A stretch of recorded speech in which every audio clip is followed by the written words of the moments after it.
Israel और Gaza के युद्ध को शुरू हुए 1 साल हो चुका है। इस 1 साल में ये विवाद सिर्फ इजरायल और हमास के बीच ही नहीं रहा, बल्कि लेबनान, सीरिया और ईरान और यमन तक फैल गया। हमास के साथ साथ अब इजरायल ने हिजबुल्लाह को भी जड़ से खत्म करने की कसम खा ली है और इसीलिए इजरायल आए दिन लेबनान और सीरिया के इलाकों पर एयर स्ट्राइक और मिसाइल स्ट्राइक कर रहा है। इसी सिलसिले में इजरायल ने सीरिया की राजधानी दमिश्क की एक रिहायशी इमारत पर रॉकेट दाग दिए। इस हमले में 7 लोगों की मौत हो गई और मरने वालों में बच्चे भी शामिल हैं। तो आज हम इजरायल के इस हमले के बारे में ही बात करने वाले हैं। नमस्ते, मेरा नाम है आयुष और आप देख रहे हैं एबीपी लाइव वर्ल्ड, जहां हम करते हैं बात अंतर्राष्ट्रीय प्रसंगों से जुड़े मुद्दों पर।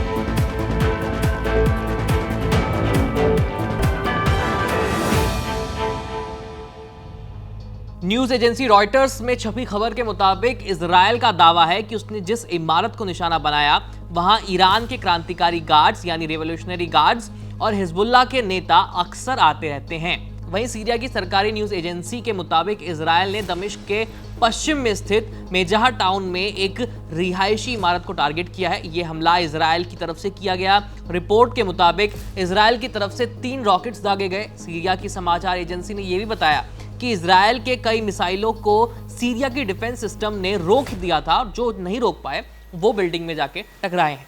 पिछले साल 7 अक्टूबर को हमास के हमले के बाद से इजरायल लगातार सीरिया में ईरान से जुड़े ठिकानों पर हमला करता रहा है। बता दें कि हमास के हमले की बरसी पर इजरायल के प्रधानमंत्री बेंजामिन नेतन्याहू ने बड़ा दावा किया है। उनके मुताबिक इजरायल की डिफेंस फोर्स ने न सिर्फ हमास की कमर तोड़ दी, बल्कि हिजबुल्लाह चीफ हसन नसरल्लाह के साथ साथ उसके उत्तराधिकारी को भी मार गिराया है। नेतन्याहू ने एक वीडियो संदेश जारी करते हुए कहा, हमने हिजबुल्लाह की क्षमताओं को कम कर दिया है। हमने हजारों आतंकवादियों को मार गिराया है, जिसमें नसरल्लाह भी शामिल है। नसरल्लाह का उत्तराधिकारी हाशिम सफीद्दीन और यहां तक कि उस उत्तराधिकारी के विकल्प को भी हमने मार गिराया है। दरअसल न्यूयॉर्क टाइम्स में छपी खबर के मुताबिक 3 अक्टूबर की रात सफीद्दीन लेबनान की राजधानी बेरूत में हिजबुल्लाह के उत्तराधिकारी के साथ मीटिंग कर रहा था। ये मीटिंग एक बंकर में हो रही थी, तभी वहां इजरायली डिफेंस फोर्सेस की तरफ से हवाई हमले कर दिए गए। हालांकि इसे लेकर ना तो इजरायल डिफेंस फोर्स और न ही हिजबुल्लाह की तरफ से कोई आधिकारिक बयान जारी किया है। वहीं हिजबुल्लाह की तरफ से इजरायल पर फिर से रॉकेट्स दागे गए हैं। आईडीएफ के मुताबिक हिजबुल्लाह ने उत्तरी इजरायल के हाइफा बंदरगाह पर साउथ में लगभग 180 रॉकेट्स दागे हैं। इजरायली डिफेंस फोर्स के मुताबिक हिजबुल्लाह ने हाइफा बंदरगाह के पास के इलाकों को निशाना बनाया इस हमले में।